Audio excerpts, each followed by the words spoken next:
One.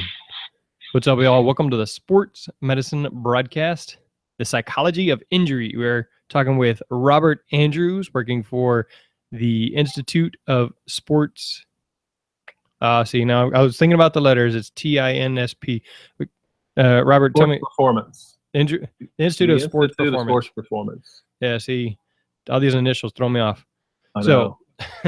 We're talking with Robert Andrews from the Institute of Sports Performance. I have it right here in writing. He's been there, the founder, for 11 years, but before that, working 15 years with high performing athletes, high performance athletes, and he's kind of specializing in sports psychology consulting and in dealing with those athletes that are physically able to return to play, but mentally they can't get past the injury. So, maybe just an ankle sprain and maybe ACL tear or leg fracture. But we're going to talk about how we can use that as an athletic trainer and how we can get services or help getting our athletes back to play. This episode is sportsmedicinebroadcast.com/Robert Andrews. Again, sportsmedicinebroadcast.com/Robert Andrews. So without much further ado, Mr. Andrews, what is the Institute for Sports Performance? Well, we have three of us that have backgrounds in sports performance psychology. It's me, Robert Andrews, Taft Singletary, who's a Georgia guy who's here in Houston, and then Ashley Eckerman, who used to be a really successful high school swim coach who I tried to get into my business here 5 years ago, and she finally came on board. And so we've got a really good thing going here. And we work with not just injuries, but we do a lot of work with performance teams. We go out and do presentations with parent talks and work with coaches and teams and organizations. I do a lot of work in the sport of gymnastics. That's one of my niches. I do a lot of work in volleyball, soccer. It's seasonal, whatever's going on. Right now it's volleyball, baseball, softball are firing up. See a lot of cheerleaders that have backward tumbling issues, which is really interesting. And then I see a lot of injuries, broken ankles, a lot of ACL injuries. I have a great relationship with one of the orthopedic surgeons here in Houston, and he and his PT staff send a lot of ACL athletes, injured athletes this way.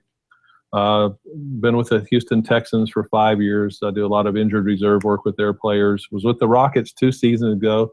That was a one and done, but that was really cool because we went to the Western Conference Finals. Do a lot of work with HBU, University of Houston.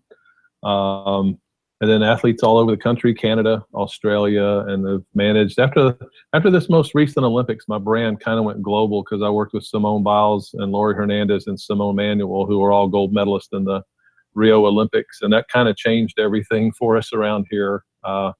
We kind of hit warp speed at that point. So it's been a fun ride. All right. So tell me just a little bit more. What is the number one thing that you see, or number one thing somebody's going to call you for? I would have to say it's a really good question. It's always performance. I'm not meeting my full potential. My son or daughter isn't meeting their full potential. They're struggling with dropping time in swimming, or their hitting is horrible. But the first question I always ask is, have they suffered any serious injuries? And usually I would say 50%, 60% of the time they go, well, yeah, what does that have to do with it? And I kind of go, well, it has everything to do with it. What was their injury? And they said, well, she's a soccer player and she went to get a 50-50 ball and the girl slid into her and broke her ankle. Well, has she been the same since then? Well, now that you mention it, no, I hadn't thought about that. Or, well, yeah, he tore his ACL when? About 18 months ago. Well, where is he now? Well, he's playing, but he's not the same. Well, then you hear the light bulb go off with these parents. And so I always ask for injuries. That's one of the first questions, whether they're coming in for performance or sometimes they know they need help with an injury. But that's the first place I always look, because that takes up so much energy in the brain, and the brain trying to compartmentalize all that stored up negative traumatic information around what happened during the injury. And we'll talk more about that as we work our way through this. But usually performance is the gateway in, and then it bridges into injuries. I got you. And now you mentioned that you deal with high performance athletes, and you said you see a lot of injuries. Are you actually treating or dealing with the physical injury themselves there? That's not my cup of tea. That's athletic trainers, physical therapists. They're about range of motion and strength and conditioning and balance. And we strictly deal with the mental and emotional and psychological impact of the injury. And the old model used to say, well, you'd read it all the time, so-and-so has been cleared at 100% and they're ready to play. And that was just the physical clearance that they would get. And we're trying to change that paradigm that it's, yeah, physical is certainly important, but the mental and emotional aspect, did you get over the injury? Was there trauma related to the injury? I had a girl in today, a gymnast who was doing a round off back handspring and broke her arm, and she had what we call a holographic imprint or image in her mind. She said, my arm looked like one of those pool noodles, Mm-hmm. And that's what she looked down on. That's a pretty traumatic thing for a young athlete to look at. So we look at the impact that the injury had on them, and begin the process of helping them work their way through a full recovery, not just a physical recovery, but a mental and emotional recovery, where they totally trust their knee or their ankle or their arm, whatever it is. There's just no doubt about it. They go out and they can run and cut and throw, whatever they need to do. All right. Well, let's just discuss some cases. You kind of talk about somebody that you've treated, and then as you discuss the steps and the process that you went through and some of the barriers you've overcome, then me and Daniel will throw out some questions. Okay. Let's see who pops into my mind here. College quarterback, okay? Tore his ACL. Struggling to come back, wasn't the same, as a pretty traumatic injury. What I look for is, I ask them a question. When you think about the worst part of your injury, are there any images that pop into your mind? And this guy had like 6 specific images that were related to the injury. Actually, every ACL, if as a trainer, if you're working with an ACL injured athlete, they'll always tell you they remember the pop, right? Remember the pop. Well, the pop is a sound, but it's also a holographic imprint. The brain takes pictures of the experience, and that image is loaded with information: sound, pain, emotion. I have athletes tell me they remember what the grass smelled like when they were laying face down on the field, the lights, how quiet the crowd got. The brain gathers all that information and holds on to it. So we look at holographic imagery. What is the brain struggling to process related to the image that represents the worst part? This quarterback had the pop, laying down on the field, face down, getting carted off the field, being in the locker room, getting his knee examined, hearing the team doctor say the words ACL, being at home on the couch in pain, and he and his girlfriend driving by the football field watching his team practice. Those were all imprints that his brain took pictures of that represented the worst part of his experience of tearing his ACL. So we go to work using processes called eidetic imagery and eye movement desensitization and reprocessing, which teaches the limbic system, which is the part of the brain that manages high stress events. It teaches that part of the brain how to process all that unintegrated and unprocessed information very, very quickly. With ACL injuries, I see remarkable turnarounds in just 2 or 3 sessions. So it can be that fast. So that's what we did with this guy. We went to work, and we didn't have to work on all those images. We just worked on the 2 or 3 big ones. And then once the brain figures out what we're doing, it begins to process and integrate and file all that information away on its own while they're sleeping and dreaming and things like that. The brain wants to return to balance. We teach it how to do that, and then it goes out and it works through all the other imagery. And this particular quarterback said, when we were done, he said, I've never seen the field so clearly. I don't even think about my knee injury now. And he went on to play professionally, still playing professionally now, but it doesn't think about his knee any. All right, so then go ahead, Daniel. Sorry, Joe. So when kids come to you, or especially college kids come to you, is it the parents referring them and bringing them to you, or is their athletic training referring With the universities, it's usually either the athletic training staff or a coach that recognizes there's something going on. If it's high school kids, it's usually the parents find me, or word of mouth, or a doctor or PT will send them my way. But the college level, it's usually the athletic trainers. Okay, talk a little bit more about the process. I know you said eidetic processing. Eidetic imagery. Imagery, okay. Yeah. Talk a little bit more about that. Well, like the girl that was in this morning, that she was doing a round off back handspring where they run across the floor, both hands on the floor, do a round off and then a back handspring. And when she planted her arm just buckled. And that was the image she had in her mind of her arm just looking like that. And I've had 3 knee surgeries. I tore 3 ligaments and a cartilage in my knee when I was in high school. And I had really horrific images of my injury. And so I taught this girl eidetic imagery, which is a process where in super slow motion, almost frame by frame, she went back through that round off back handspring, planted both arms, completed the round off back handspring without suffering a break in her arm, and then moves through that. And then she has homework to do that so many times a day for so many days at particular times of day. And by the 4th day, she won't see that negative image in her mind anymore. That begins the process of teaching the brain how to process trauma very, very, very quickly. And then that sets us up to do the eye movement desensitization work, which uses light, eye movement, and sound to access the right and left hemispheres of the brain very quickly, which teaches the limbic system how to open up and process and integrate information that's just been sitting there. That's why if you have an athlete that's doing, like you've probably heard this story before, you have an injured athlete, tore their ACL, they're doing fine, and then they look at the schedule and they see that they're going to go back and play on the field where they tore their ACL. What happens to them? Not all the time, but they kind of freak out and pause. A lot of times they freak out, right? It's because the part of the brain starts firing, going, we're not going to let that happen again. And so the limbic system begins to kick in, and it stirs up emotion and physiological responses. Their chest gets tight, their stomach gets in knots, they're hesitant, they can't plant or cut the way that they were planning and cutting before they saw that field on the schedule. So the limbic system in the brain gets activated, and that's when they struggle. It's not about confidence and command and excellence anymore. It's about they go into protective mode to protect themselves from getting hurt again.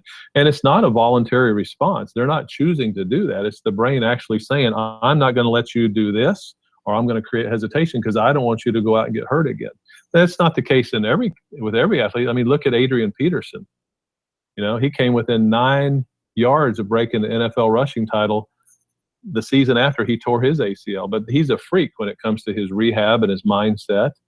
But not everybody's an Adrian Peterson.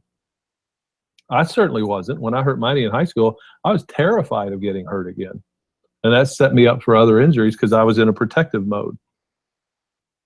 As you're fixing those holographic images, I understand it's a mental game, but from your standpoint, are they just working on fixing the images in their mind, or is it fixing that while they actually perform the movement? Well, and I'm not trying to steal your secrets, but no, you're not. I do this talk all the time. I don't care because you can know the secrets, but you have to know how to you have to know how to implement it, right? We work on the actual experience of getting injured, right? And then we work on any present fears that they have. I can't plant and cut. Like I had a baseball player that threw a curveball and felt a pop in his elbow and had to have Tommy John surgery. Couldn't throw a curveball to save his life, right? So we worked on the pop, feeling the pop in his elbow. And then we worked on all the fears that he had about throwing a curveball now. We processed all that information. And then we project them into the future. See yourself on the mound. And we're doing this work with lights and eye movement and sound. And what they're doing is we're integrating negative information from the past experience when they got hurt. We're integrating negative information about their fear of getting hurt in the present. And then we project them into the future. It's almost like we're uninstalling old negative software programs and then reinstalling really positive, passionate software programs in the brain. That's the best way I can explain it. It's cutting edge stuff, It's not just, get tough and suck it up and get over it. That's so old school when there's technology like this that actually teaches the brain how to get rid of old software that we don't need anymore and implement really, really dynamic, powerful programs in the brain that create success. High levels of success. Talk to me a little bit more about going back to the girl with the elbow or if she broke her arm, the homework that you sent her home with, what does that homework look like? Well, like I said, she re-scripts the play where she got the round off back handspring. She re-scripts that in a way where she doesn't get hurt, right? Mm-hmm. For example, there's a soccer player running down the field, and I hear this from soccer players all the time. I'm running down the field, I accelerate to go after the ball and cut, and I go this way, and my leg goes that way, and I felt the pop. I hear that story all the time from soccer players, right? And so what we'd have that soccer player do is go back to the field in their mind and work through that same play, that same cut, plant their leg, but this time the leg doesn't pop. They maintain the integrity of the joint. They move through that in slow motion, and then they take a deep breath and come back and then run through it again in regular speed. And then they have to do that exercise so many times a day, so many days in a row, and at particular points of the day where the unconscious mind is most easily influenced. And I work with kids from, Washington. I talked to a college football player in Florida that broke his tibia. I had a running back in Washington State tore his ACL. I never met him in person, but there's a lot of questions that I ask them. There's 6 pages of questions that they have to complete, which stirs them up. They come into my office almost in tears because these questions get them stirred up and get them thinking about their injury and feeling about their injury in a way that they haven't before, because athletes are taught to compartmentalize, push it down, push that beach ball underwater, suck it up. But the questions that I ask bring all that information to the surface. And when they come in the first session, we're ready to work. And I've worked with athletes all over Australia, Canada, all over the place that I never meet in person, but we just do the workup, we review their questions, which stirs the unconscious mind up and the limbic system. I teach them eidetic imagery. I'd say 90% of them do great. And then there's that 10% that might need to do the eye movement work at some point, which I prefer to do. But the eidetic imagery is a very, very powerful process. All right. So as an athletic trainer, I'm just curious, how would I be able to check and know if that athlete is doing their homework besides saying, are you doing it? Why wouldn't they? The fact that you would have to check means you have an athlete that's not committed to getting better, right? And I don't deal well with athletes that don't buy in. I've fired athletes that don't work the process because I don't like to work harder than the athletes I work with, if that makes sense. And if they're not working harder than me, I have a hard time helping them, because I'm used to working with athletes that have a very high level of buy-in and want to get better. And if I say, let's go bungee jump, they would do it if it'd help them get better. The athletes will say, besides the return to play and the sports performance side of things, do you do a lot of consulting on the front end for the athletes, kids, patients, however you want to term it, that have either anxiety or depression following their injury or following surgery? Well, that's all part of it. That's part of my questionnaire. When it comes to my injury, my level of anxiety is none to severe. Depressed, none to severe. Angry, frustrated, hopeless, despair. That's part of the questionnaire, and that's the evaluation we can see when we start out where they are. And usually, all their answers are circled on the 8, 9, 10 to severe range, all the way down the page. And then when we're done, I give them the questionnaire. I say, now go back and answer these again. They circle not at all to 1s, because all those stressful emotions, the anxiety, the despair, the hopelessness, the frustration, the isolation, all that has moved over to the other side of the page, which means they've processed and integrated all the negative information associated with the injury.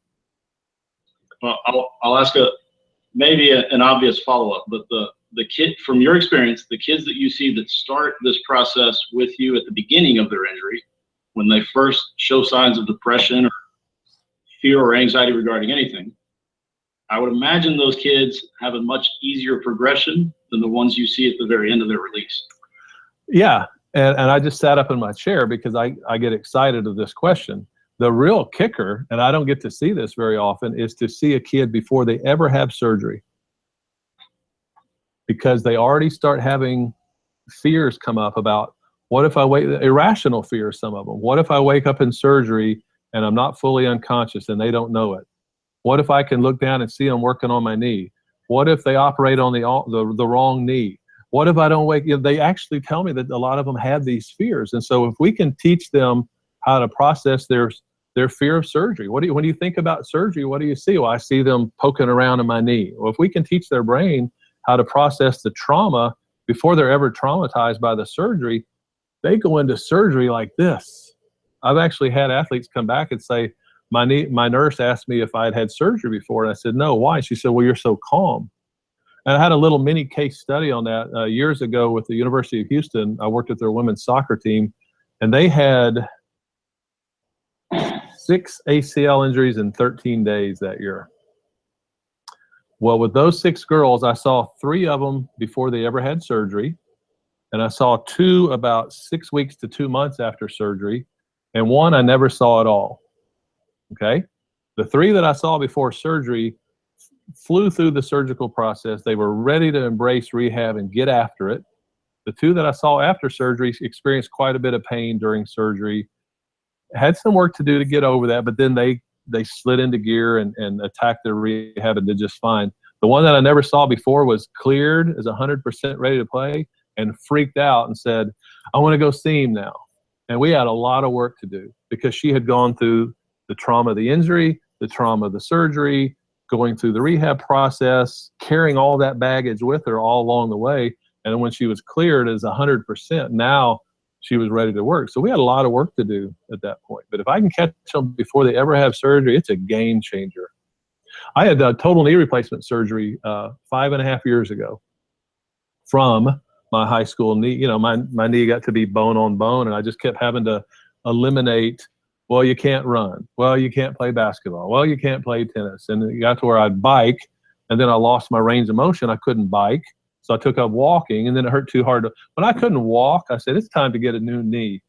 So I had a horrific image of what they were going to be doing to my knee, right?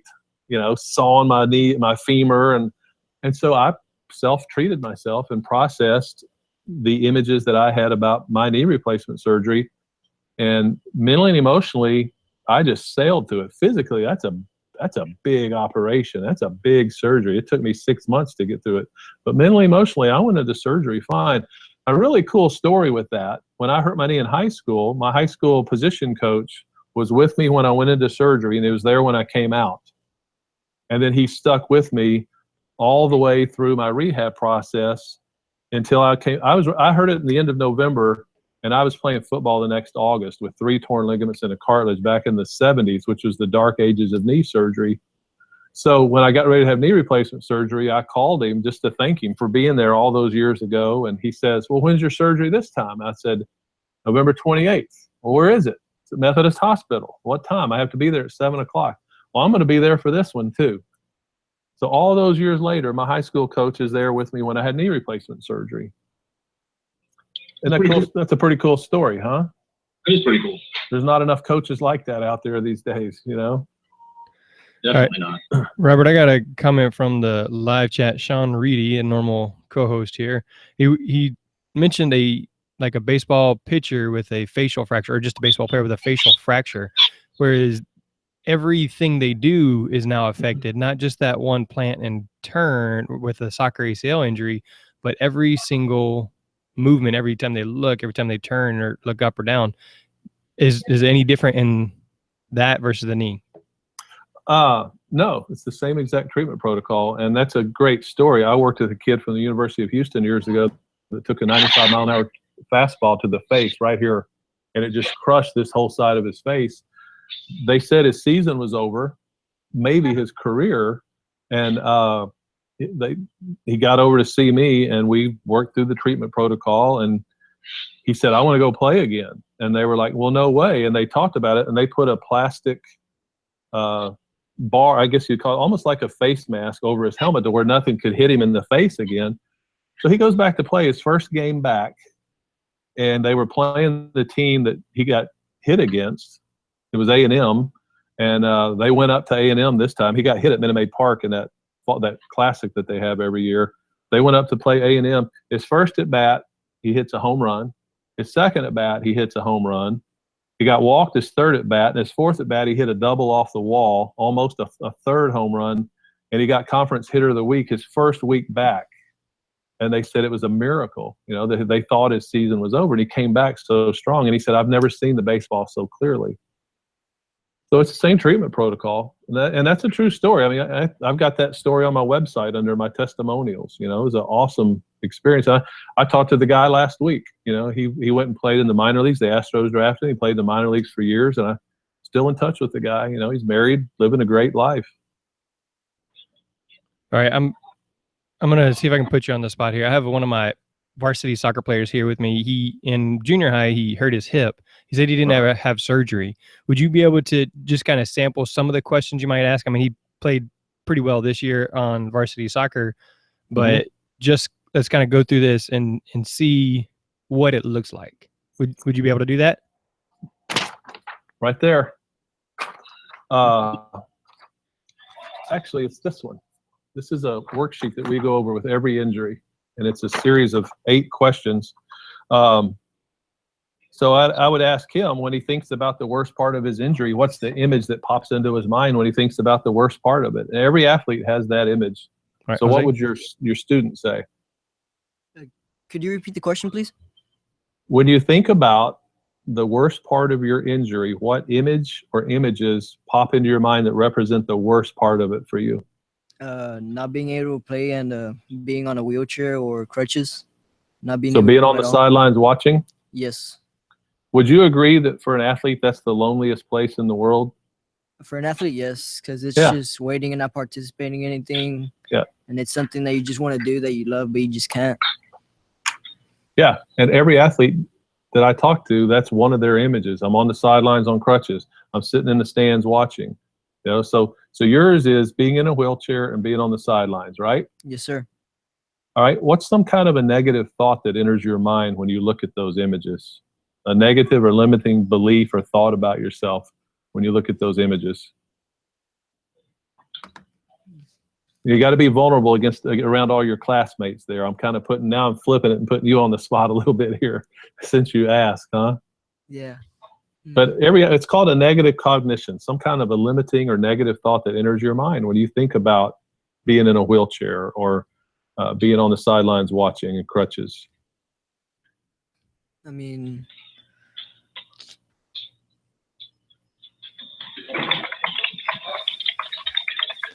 I understand that normally this would be kind of done in private, or maybe you have some more time to think. It's a tough question. I'll tell you what I typically hear. I'll never be the same. What if I can't come back?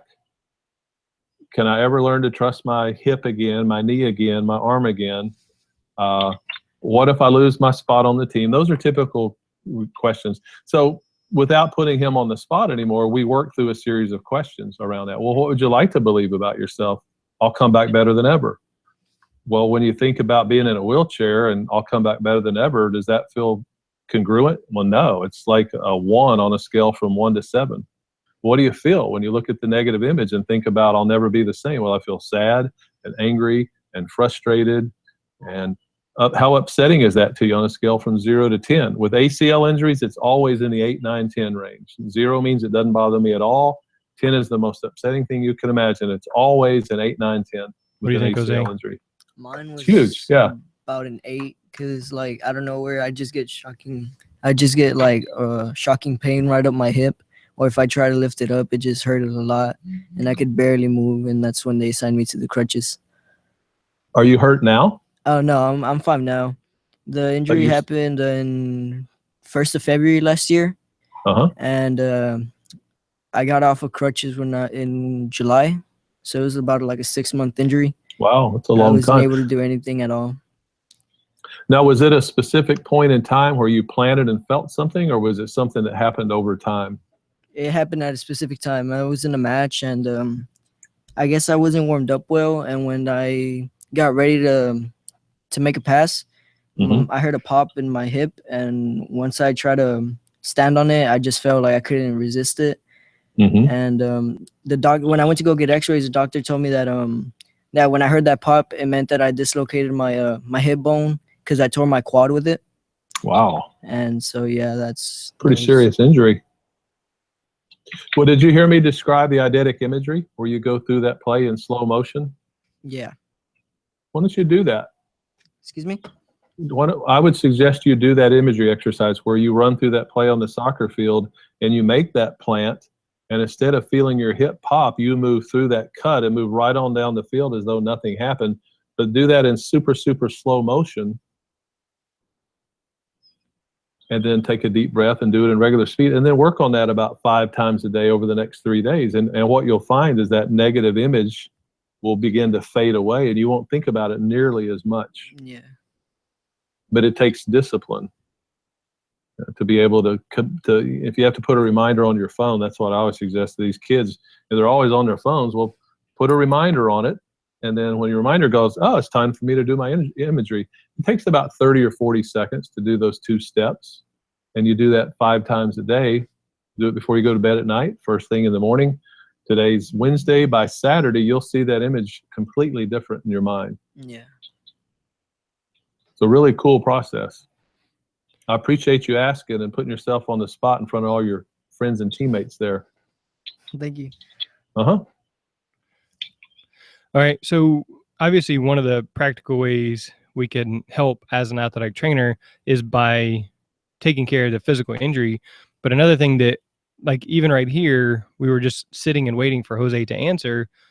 But I think that's an important thing that we can do as athletic trainers, is giving them an opportunity to speak and to think rather than filling them with the answer. What are some of the other ways that you think that athletic trainers can help practically with the psychology of the injury? I think you have to start looking more at warning signs. Usually you'll see a change in personality. Like if they're funny and outgoing, or they're a leader, or they're dynamic, or they're a caring teammate, a lot of times they'll withdraw. And you start looking at warning signs like their personality changes, they're moody, they're irritable, they seem more withdrawn or frustrated, or they're hesitant to do certain rehab skills or drills or techniques that you want them to do. Shutting down, isolating, and those are all red flags that they're really struggling through this process. So put that on your lens of perception and start looking at your athletes through that filter. I think that's the first thing that you could take a look at. Even if some athletic trainers, I would hope that all athletic trainers do that. I realize it's probably not the case. But even when we recognize issues, we take those issues to their parents. A lot of parents are kind of slow and hesitant to take their kid anywhere. It's just their doctor, us, maybe their physical therapist if they have one. They don't want to add another professional in the mix. So how can we, besides advertising what we know, how can we present this better to parents and give them a better idea of what you and people like you do? Well, send this podcast out to all your parents of athletes. One, educate. You know, that education is what it's all about. You wouldn't believe how many parents, like I said earlier, they call me about a performance-related issue, and I said, well, has there been any injuries? Well, nothing serious. Well, you said nothing serious. What do you mean? Well, they did break their ankle, but it was 2 years ago. Well, have you seen? They don't think that way. They don't think. They just see an injury as physical in nature, and if they've healed physically and they've been cleared to play, then they should be fine. That's the old school, and our work is to educate. And I go around to schools and I do parent talks all the time on how to parent athletes. And the last 15 minutes, I slip in a real powerful presentation on overcoming the mental and emotional impact of sports injuries, because I think it's underappreciated, undervalued, you know, and it's part of my mission in life is to educate coaches and parents and athletes and organizations about how powerful this part of the process is. So education, you know, everybody looks at it. Everybody has their phones, you know, watching a podcast like this that's powerful. You got power in your hands right now. You can do something to change that. You know, I hope I get a link to this and I'll put it on my website and Facebook and Twitter and LinkedIn and educate people. That's what we can do. And I think it's cool that you trainers are open to having a dialogue like this today and sharing that with your association. All right. Obviously you've had a lot of success. Do you have any stories where what you're doing has not worked, and then maybe a reason why? Yeah. Angry, defiant athletes that don't want to be here. That's the time it doesn't work. And that's been, in all these years, maybe I can count that on two hands, thank goodness. But most athletes want to get better. Most athletes want to improve, but the rare times where they come in here and their parents force them to be here, or their coach or trainers say you got to do this, and they come in and their arms are crossed and they're not giving me any information and they're not answering questions, and after about 20 or 30 minutes it's like, I can't help you. But that's less than 1/10 of one. It just doesn't happen very often because they want to get better, and yeah, they're nervous and anxious when they come to see me. The girl I saw this morning with the noodle arm was real nervous when she came, but when she left, her eyes were bright and shiny and she felt some hope, so there is that resistance. And then when you start throwing the word psychology into things, there's that stigma that goes with that, which we're trying to change here, do our part to change that. So again, it's about education. I think that's the answer. Related topic, but maybe a little different. From my history this year managing concussions, there are a lot of kids that have a lot of subconscious issues that come out, whether anger issues, depression, anxiety, things that were in effect before that were just suppressed, get either manifest or get a lot worse following concussion. Do you see something similar? Big time, yeah. And it's a sensitive topic because the the current model with concussions, and it's a very necessary model, is that it's a brain injury and the brain has to rest, as it does. I've had concussions. I fell skiing a few years ago and hit the back of my head on a hard patch of ice, and I came back and I had a headache for days, and so I know they're serious, man, serious deals, and we do have to rest the brain and turn the brain off and get off of our screens and laptops. But I think part of the deal there is I think the brain struggles to process information at the level it did prior to the concussion in some cases. Because like I had a kid from out in your school district, I won't mention names and I won't mention schools, but he took an elbow to the head and had a concussion, right? Before his concussion, he was a math whiz.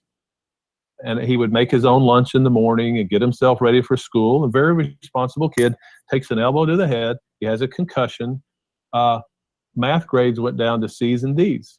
High level of frustration. He couldn't figure out what he wanted to eat for lunch. He'd get angry in the mornings. So his mother starts taking over, making his lunch in the morning and getting him out the door. Well, it happens out that I helped a teammate of his with an ACL injury. They said, can you work with concussions? I said, yes, because there is a mental, emotional, and psychological component to concussions. So I did my concussion protocol with this kid. His grades go back up to A's, but most importantly, his mother comes into the kitchen one morning and guess who's making lunch again? The kid, because he could process information at a fast rate. I had a girl, a college softball player, came to see me just a few months ago because she was having horrible anxiety. And I'm sitting there talking to her, and she has a vacant look in her eyes. She's not tracking my conversation. She keeps looking at me with this puzzled look on her face. And finally, I said, have you had a concussion? And she said, yeah. How did you know? And I said, well, it's obvious. You're not tracking the conversation. You have a puzzled look on your face. And she had been cleared through the concussion protocol, but she had all that leftover anxiety because she couldn't process information. Her brain wasn't working fast enough. So the limbic system gets activated with a concussion, just like it does an ACL injury. And when you calm that part of the brain down, I would like to measure this. If there's some doctor listening, I would love to measure increases in blood flow and nerve flow in the brain after this treatment protocol with concussions. And give them my number. Because I've asked 3 doctors in Houston to research this with me. And 2 of them got mad at me, and 1 of them thinks I don't know what I'm talking about. Isn't that crazy? Very. But it works. It works about. The only time it doesn't help is the athletes that have really severe headaches, and that's a whole different animal. But if they're having cognitive issues and processing issues, and they just don't seem the same. Like I had a girl, a gymnast. I work with a lot of gymnasts. She came to see me a couple of months ago, and because she just wasn't acquiring skills fast enough, she wasn't moving through her levels fast enough, and I started asking her questions, and sure enough, she had a concussion 3 years ago and still had consequences and symptoms 3 years later, and her mother was like, God, why doesn't anybody know about this? And I was like, I don't know. So again, I'm challenging. If there's anybody out there that wants to do research on this, call me. Let's do it. Because I've talked to some of the, I've had concussed athletes that I work with whose parents are connected to some of the top concussion centers in the country, and they've measured the results that I've gotten. They've measured them, and they're like, we just want to do this. So I get frustrated with that because you got something that can help. And I think it can change a paradigm, but nobody wants to listen. That's right. Between Jeremy and I both, we can make some calls. I can't promise you anything. Oh, I know. But anything you want to do to help, I appreciate it. Because about 85% of the time, I could show you before and after pictures of an athlete when I saw them before we treated them for concussion and after. They look like different people. Dull faces, dull eyes. And when we're done, their eyes are bright and sharp and clear, and their cheeks are red because we've increased blood flow. All right. So you said you saw a kid from Seattle or from Washington and a kid from Florida. These people, you just do this just like we're right now doing a video call, or is it just really a phone call or what? FaceTime or Skype, yeah. Yep. And I go through this injury questionnaire. We identify all the triggers, the targets we need to look at. There's a questionnaire I have here that asks what all the images are, and then when we break down the most impactful image, I work through this worksheet with them, and that just brings the focus in where we know exactly what we need to work on to teach the brain how to process the most significant information around the injury. And then in about 2 sessions, 3 sessions, boy, they're great. They're flying. Very interesting. I've admitted before, I took psychology in college, the growth and development class. The first section, the first test, I got like a 98 on because that was all anatomy. After that, it was talking about emotions and the limbic system. And after that, then I was like, oh, wait, I got a B. And then the next test, I got a C. And the professor called me in. He's like, hey, what's going on? I was like, well, hey, I was killing it in anatomy, but you did all this other stuff. And so, yeah, that's just not something I'm very good at. And well, that's why you're over there and I'm over here, because chemistry and physics and pre-calculus and all that kicked my rear end. Now, what's real interesting about that is I was a good math student in junior high and early high school, and then I got tackled and fell back on my head like that in 9th grade. And after that, I couldn't do algebra or pre-calculus very well, or any of those maths, but it turned the part of my brain that has a strong intuition and the ability to systemically work through things with injuries. And like I was in the oil and gas business, I was a landman, and I could take a land title all the way back to Spanish land grants like that. And that's what I do in my work. I start in a symptom now, and I work backwards and find where they got knocked off course. But that's how my brain works. But it doesn't work with chemistry and physics. And, oh, man, that stuff drove me crazy. But that's not how my brain's wired up. But it sure is wired up to help people ignite their passion and maximize potential and get over injuries and motivate and inspire teams and leadership and all that. So maybe that concussion was a good thing for me all those years ago, just like my knee injury was in high school. You know, it kind of knocked me off course, but it sent me in this direction where all day long I get to do what I do. There are several orthopedics in our area that I've spoken with recently that are looking at changing their overall return to play guidelines. Oh, really? And involving other professionals. They, I mean, instead of it being a standard 9-month return or 12-month return for ACLs, and instead of it being a set step-by-step process for rehab, they're looking at sports psychology and nutrition and other subsets to include in their return to play guidelines. Do you think that'll ever happen? Well, I know one doctor in town that it already is, and he refers me a lot of ACL athletes. And I don't mind saying his name, and he wouldn't mind either. It's Walt Lowe. He's the Texans orthopedic surgeon. He sends me a ton of ACL injured athletes, and every August or September, I go talk to all of his physical therapy residents and have the same conversation we're having today. And so they refer me ACL athletes. So they've already integrated into their system. Well, that was going to be my guess. My other part of this, do you ever think it'll be, if they can change the overall return to play guidelines, do you think everything would get covered by insurance? Oh, gosh. You just opened up a Pandora's box. It's a loaded question. I get it. But well, it should be. But that's the problem with medicine right now is insurance has all the power. We don't have the power. Doctors don't have the power. You don't have the power. Insurance companies do. And that's why they get to decide what's paid and what's not paid and what's covered and what's not covered. And if it is, and they start paying out on it too much, then they change their plan. They change their policy. But between, say, Dr. Lowe and his people and just other research, if we can change the model for return to play, do you think insurance would follow suit? Yeah, I would hope so. I would think they might want some kind of research, which Dr. Lowe and I are doing. We've been researching the psychological impact of ACL injuries for 3 or 4 years. If an athlete goes to see him, they fill out that questionnaire that I use, that I created for our study. So he's already doing the research. We're already doing the research. And so I would think for them to pay on something, they want to see if there's validity. And there is. Absolutely. All right, Robert, when should we consider referring somebody to you? Before surgery. In an ideal world, if they want best outcomes. And if that doesn't happen, because I know, well, with ACLs, there's really that you got to let the swelling go down and you do your prehab and all that. If it's a broken arm, they might have to do surgery that night, so that might be impossible. But before surgery is ideal. And then after their pain has kind of started to diminish some and they're starting to get into the rehab process, or they can get around in a cast without pain, maybe 4 weeks, 6 weeks after surgery is a good time, because they're not loaded up with pain meds and anesthesia and all that, and their brain is clear. We can start getting to work at that point. And then once we do that, it's just kind of let's work through the injury itself, and then kind of as we need to, like the girls who went to that field, knew they were going to go to that field. We had to do some work on that, or I had one player who was fine he was an offensive lineman every play except when he had to pull and plant with his right foot and cut up field. That plant was the only thing that bothered him.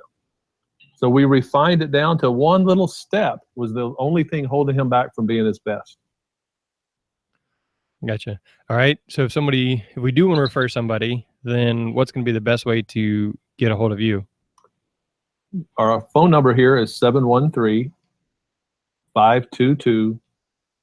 522-2200, or you can Google Robert Andrews, the Institute of Sports Performance, or I think we have sportspsychologyhouston.com, but I would do the Institute of Sports Performance or Robert Andrews Sports Performance. It'll pop right up, or tinssp.com is the easiest way if you want to email us.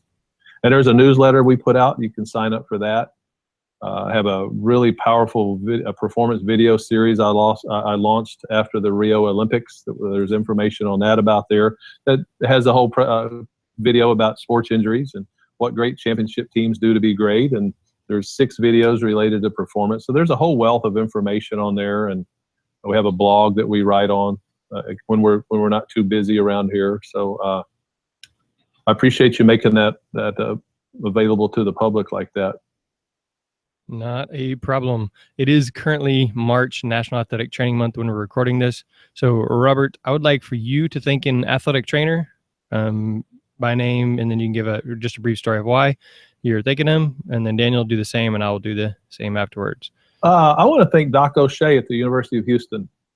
He really understands what I do. We have a great relationship, and he has a keen eye for being able to recognize when an athlete could benefit from what I do, and we've had a great relationship now for 10 years.